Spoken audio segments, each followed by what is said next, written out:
Welcome, everybody, to this week's episode of Let's Talk About It, where we will be concluding our conversation with Alexandra Hoover. This week, talking about Latina identity in a whitewashed world. This was a great conversation, the whole part of it. So if you missed part one or part two, go back and check it out, as it'll give you some context as to who Alexandra is and the ministry that she does.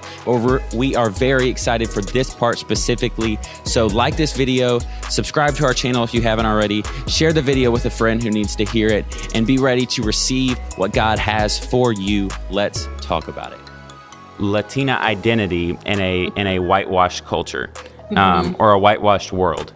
And if you want to speak a little bit to like what it means for something to be whitewashed, and then kind of the flip side of that, of how you have embraced your personal identity within a culture that is very much whitewashed at times. Yeah. So I think that, for my white friends who are listening, that term can sometimes be a little bit shocking to hear, right? So the reality is that we live in a country where there is a majority and a minority, right?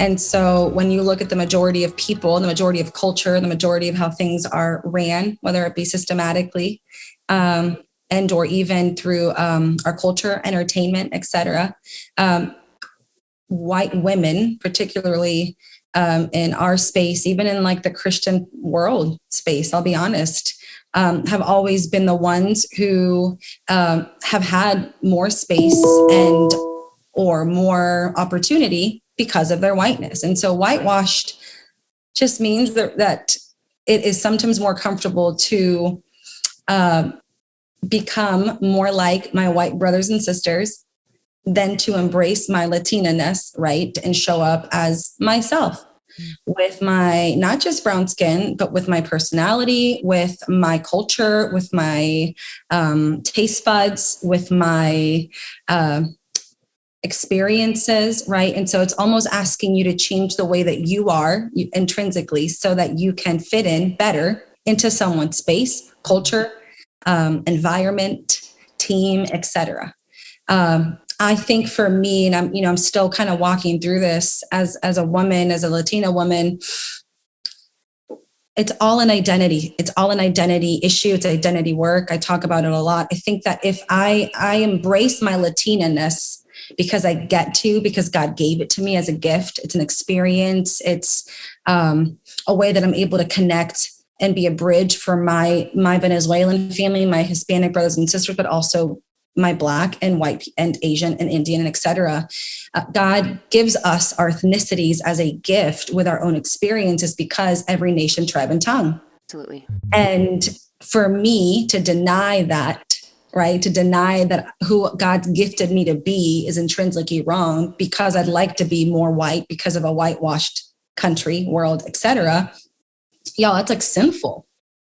And so what I've tried to do the last few years is honestly ask God to help me show up as who he created me to be and allow others to see the love of Christ in and through me, but love my brown skin and love my brown eyes and love my culture and my family and understand that I oftentimes, because I don't have an accent, I can be white passing over the phone, and especially on podcast interviews, I can be white passing. And so it's almost like a shock when people hear that I'm either a Latina, like I'm brown, like I'm like a pecan color, or that my parents were immigrants.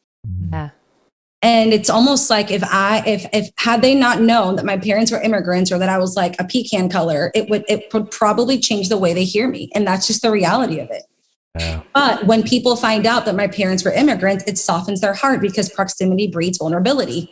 You now know my heart. You now know who I am. Now you're a part. You've heard a little bit of my story, and now I tell you my parents are immigrants. You're going to hear it a little bit differently, and you're going to want to have more conversation because you thought I was white 10 minutes ago. So.